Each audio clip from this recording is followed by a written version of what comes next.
In the heart of the Louisiana Bayou, where the air is thick with the scent of decay and the waters murmur with ancient secrets, there stands a cabin that time has all but forgotten.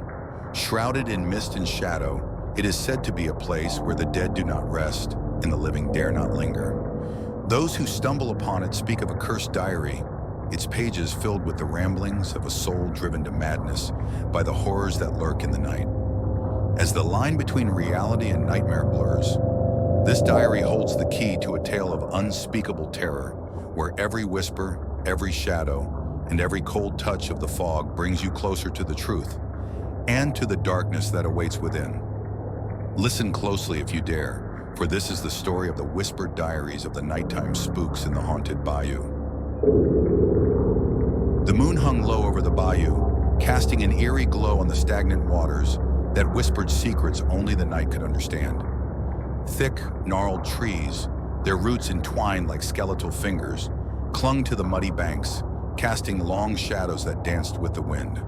It was in this forsaken place, forgotten by time and untouched by man, that I stumbled upon the cabin. Its weathered boards creaked under the weight of forgotten memories, the windows clouded with the dust of decades. As I pushed open the door, a rush of stale, damp air greeted me, carrying with it the scent of decay and the unmistakable essence of something long abandoned. The room was dimly lit, with only the faintest sliver of moonlight piercing through the cracked roof, revealing the remnants of a life once lived. A tattered chair, a broken table, and, in the corner, an old wooden chest, its lock rusted and broken. Curiosity gnawed at me, pulling me toward the chest. My hands trembled as I pried it open, revealing a single object within a diary, its leather cover cracked and worn, the pages yellowed with age. I could feel the weight of its history, the gravity of the words contained within it before I even opened it. This was no ordinary diary. It was a relic, a testament to something dark and ancient, something that should have remained buried in the depths of the bayou. With trembling hands, I opened the diary. The first few pages were filled with mundane observations, notes on the weather, descriptions of the land. But as I turned the pages, the tone shifted. The handwriting became erratic, the ink darker, as if pressed into the paper with desperation. The words began to tell a tale of unease, of nights where the air grew thick with an unnatural stillness, of shadows that moved when no one was there, of whispers that echoed through the night, promising horrors yet to come. And then the entries became frantic. The writer spoke of something lurking in the darkness, something that watched from the corners of the room, its presence felt but never seen. The words were filled with dread, a creeping terror that clawed at the edges of sanity.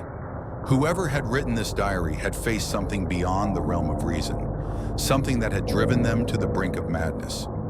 As I closed the diary, a chill ran down my spine. I knew then that I was not alone in this cabin. The horrors that had plagued the writer had not left. They lingered, waiting in the shadows, watching me just as they had watched him. The air grew colder, and the whispers began, soft and indistinct, but full of malice. I was no longer just a reader. I had become a part of the story, a participant in the horrors that awaited within these pages.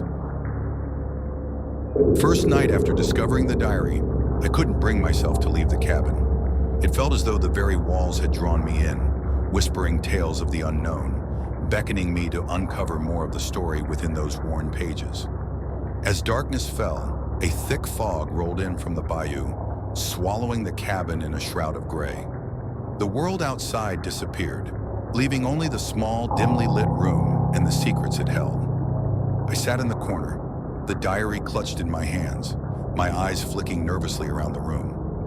The shadows seemed to grow longer, stretching and twisting in ways that defied logic. I told myself it was just my imagination, the remnants of an overactive mind fueled by the ominous words I'd read earlier. But deep down, I knew it was more than that. The cabin had a life of its own, and it was waking up. As I turned another page, the words seemed to leap off the paper, each line more disturbing than the last. The writer described how, each night, the whispers grew louder, their source unknown but unmistakably close. They spoke in a language that no living being should understand, yet their meaning was clear. Promises of torment, threats of violence, and the assurance that there was no escape. The writer's fear was palpable, seeping through the ink and into my very soul. He wrote of how the shadows would move in the corners of the room, dark figures that crept closer with each passing night. At first, he thought they were tricks of the light, illusions caused by the flickering candle he used to ward off the darkness. But soon he realized they were real, entities that existed beyond the physical world, bound to the cabin by some ancient curse. I felt a cold sweat break out on my forehead as the whispers began. At first, they were faint, like the rustling of leaves in a distant forest, but they quickly grew louder, more insistent, filling the room with a cacophony of voices. They spoke directly to me, calling my name, mocking my fear. I could feel them circling me, invisible yet undeniably present. The shadows in the room started to shift, moving of their own accord. I could see them in the corners of my vision, dark shapes that slithered along the walls, inching closer. My breath quickened, and I fought the urge to flee, knowing that the cabin was no longer just a structure of wood and nails. It had become a prison, a trap set by forces I couldn't comprehend. The whispers became deafening, a chorus of malevolent voices that filled my mind, drowning out my thoughts. I squeezed my eyes shut, trying to block them out, but it was no use. They were inside my head, burrowing deep into my consciousness, feeding off my fear. The shadows loomed larger, taking on the vague forms of twisted humanoid figures, their eyes glowing with an unnatural light. It was then that I realized the truth. This cabin was alive, a living entity that thrived on the terror of those who dared to enter. And I was its latest victim, ensnared by the cursed diary and the horrors it contained. My only hope was to keep reading, to uncover the secrets of the cabin and the fate of the diary's writer, before the shadows consumed me completely. The third night in the cabin was different. The oppressive silence of the previous nights was replaced by a heavy, almost tangible presence. The air was thick with tension, and every creak of the wooden floorboards seemed amplified, echoing through the cabin like the footsteps of a ghost. I had barely slept, my mind consumed by the diary and the horrors it described. That night, as the clock struck midnight, I opened the diary once more. The entry on the page was dated exactly 1 year before, almost to the day. The writer's tone had changed. Where there was once fear, now there was a grim acceptance. He wrote of how the whispers had transformed into voices, and the shadows into full-fledged apparitions, ghostly figures that emerged from the bayou at the stroke of midnight. The writer had tried to communicate with them, hoping to understand their purpose. But the ghosts were beyond reason, their existence tied to the land and the curse that had been placed upon it. They appeared every night, emerging from the murky waters, their forms barely distinguishable from the mist that clung to the bayou. Some were clad in tattered clothes, their faces obscured by darkness, while others were nothing more than faint outlines, spectral echoes of the lives they once lived. The diary described how the ghosts would gather around the cabin, their eyes fixed on the writer, their mouths moving silently as if trying to speak. He could feel their pain, their anguish, but also their anger, a deep, burning hatred for the living. They were drawn to the cabin by something powerful, something that kept them tethered to this world despite their desire to move on. As I read, I could hear the faint sound of footsteps outside, growing louder as they approached the cabin. My heart pounded in my chest as I realized the writer's ghosts were not confined to the pages of the diary. They were here now, walking the same path they had walked for centuries. The room grew colder, and a dense fog began to seep through the cracks in the walls, filling the cabin with a chilling dampness. The footsteps stopped just outside the door, and for a moment there was silence. Then slowly, the door creaked open. The ghosts entered one by one, their forms barely visible in the mist. They glided across the floor, their eyes fixed on me, just as they had been fixed on the writer. I could feel their cold, clammy presence as they surrounded me, their faces inches from mine.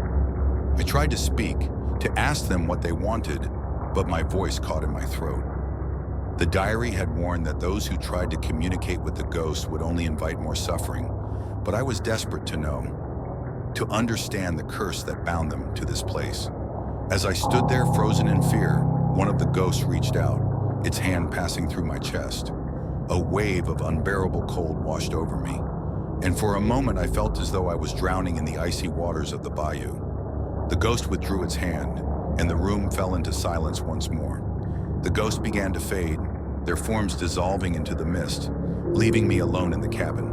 But their presence lingered, a heavy weight that pressed down on my soul. I knew they would return, just as they had returned every night for the writer, and I knew that unless I uncovered the truth behind their existence, I would share his fate.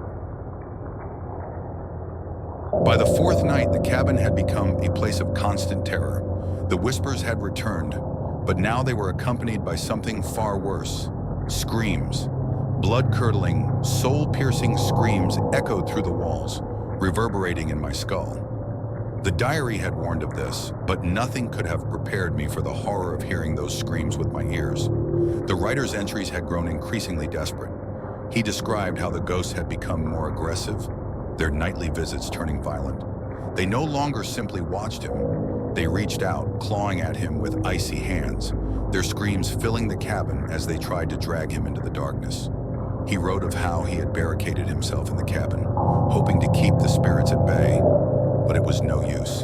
The curse had taken hold, and there was no escape. As I read, I could hear the screams building outside the cabin, growing louder with each passing moment. The fog thickened, pressing against the windows like a living entity, and the shadows in the room began to writhe and twist. The ghosts were coming, and this time, they would not be satisfied with just scaring me. They wanted more.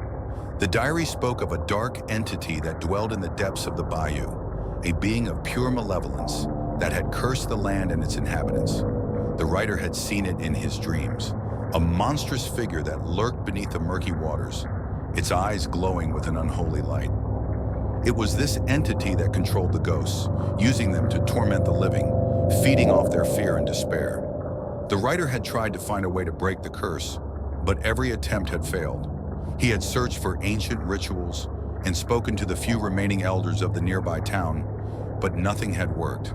The entity was too powerful, its hold on the bayou too strong. The writer's last hope had been to destroy the cabin, to burn it to the ground, and sever the connection between the entity and the physical world. But he had been too late. The curse had already claimed him. As I finished reading, the screams reached a fever pitch. The door to the cabin burst open, and the ghosts flooded in, their eyes blazing with anger. They swarmed around me, their hands tearing at my clothes, their screams filling my ears until I thought my head would explode. And then, amidst the chaos, I saw it, the dark entity, emerging from the shadows, its form a twisted mass of darkness and rage. It moved toward me with unnatural speed, its eyes locked onto mine. I could feel its hatred, its desire to consume me, to drag me down into the depths of the bayou, where I would suffer for eternity. The room grew colder, the walls began to close in, and I knew that this was the end. The entity reached out, its hand closing around my throat, and the world went black. When I awoke, the cabin was eerily silent. The fog had lifted, and the ghosts were gone, leaving behind only a suffocating stillness. I was lying on the floor, my body weak and trembling, my mind a chaotic mess of fear and confusion. I could still feel the entity's grip on my throat, the icy touch of the ghost's hands on my skin. But somehow, I had survived. The diary lay open beside me, the pages filled with the writer's final entries. His handwriting was barely legible, the words scrawled in a frantic, desperate rush. He wrote of how the entity had come to him in the night, whispering promises of power and immortality in exchange for his soul. But the writer had resisted, refusing to give in to the darkness that threatened to consume him. His resistance, however, had come at a cost. The entity had turned the cabin against him, twisting the very walls and floorboards into instruments of torture. The shadows became living creatures, writhing and snapping at him with sharp, needle-like teeth. The whispers turned into screams, and the ghosts became more vicious, attacking him with relentless fury. The writer's final days were a descent into madness. He wrote of seeing visions of the past, of the people who had lived in the bayou before it was cursed. He saw their faces twisted in agony and heard their cries for help, but he was powerless to save them. The cabin had become a prison, a place where the living and the dead were trapped together, bound by the curse that held them all in its grip. As I read, I could feel my sanity slipping away. The cabin seemed to pulse with a life of its own, the walls closing in on me, the shadows growing darker and more menacing. I could hear the whispers again, faint but persistent, drilling into my mind. They spoke of death, of torment, of a fate worse than anything I could imagine. I knew then that I was doomed. The curse had taken hold of me, just as it had taken hold of the writer. There was no escape, no way out. The entity had marked me as its next victim, and it was only a matter of time before it came for me. The diary fell from my hands as I sank to the floor, my mind a swirling vortex of fear and despair. I could see the shadows moving again, creeping closer, their forms twisting into grotesque shapes. The whispers grew louder, more insistent, and I felt a cold hand on my shoulder. I looked up and saw the dark entity standing over me, its eyes glowing with a malevolent light. It spoke to me in a voice that was not a voice, a sound that reverberated through my very soul. The entity told me that my fate was sealed, that I would join the ghosts in their eternal torment, trapped in the cabin for all time. It laughed as I tried to resist, as I fought against the darkness that threatened to consume me. But it was no use. The curse was too strong, the entity too powerful. I was already lost. The last thing I remember is the sound of the diary's pages turning, the words blurring together into an incomprehensible jumble. The shadows closed in, and the world faded to black. The final night in the cabin was a nightmare come to life.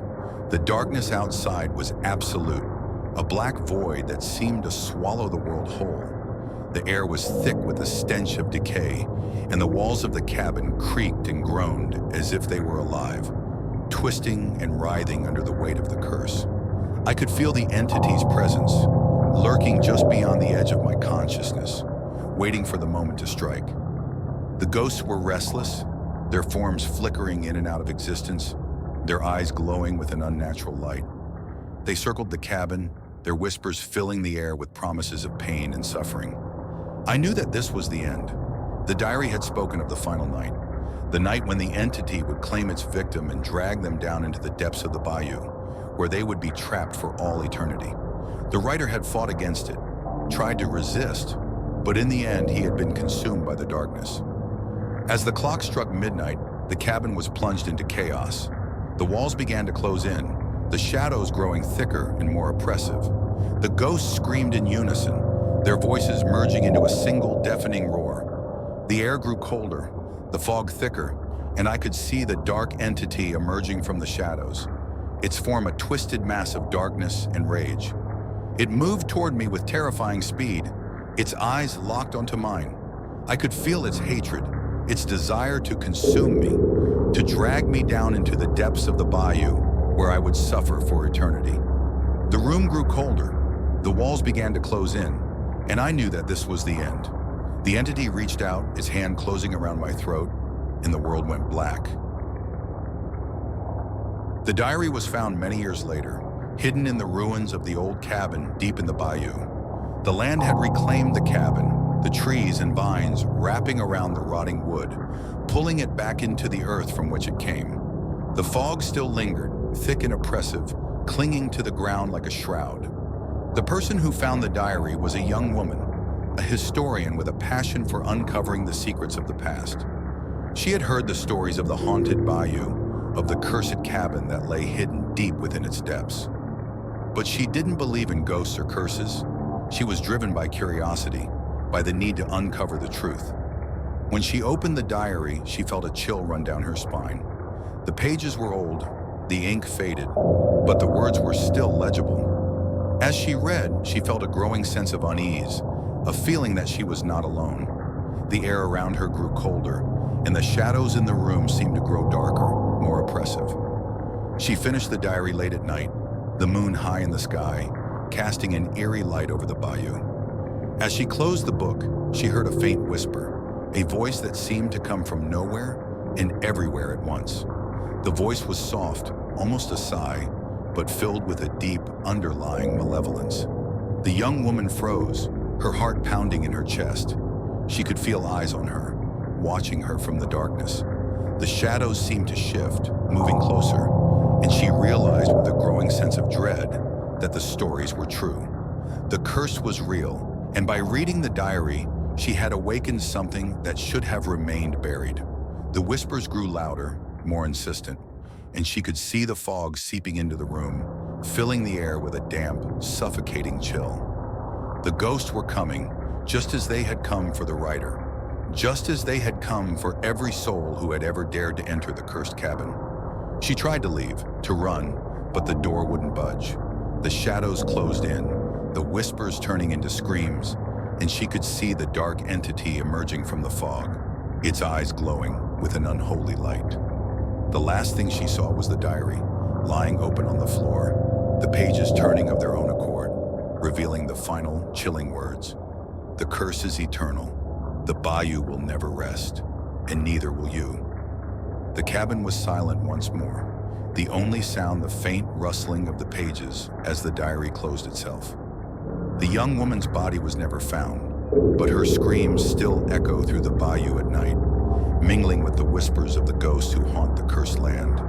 And the diary waits, hidden in the ruins, for the next curious soul to uncover its secrets, awaken the curse, and join the countless others who have been claimed by the darkness of the haunted bayou. Are you craving more spine-chilling tales? Subscribe now and hit the notification bell to never miss a new story. Join us for more terrifying journeys into the unknown, where suspense and horror lurk around every corner.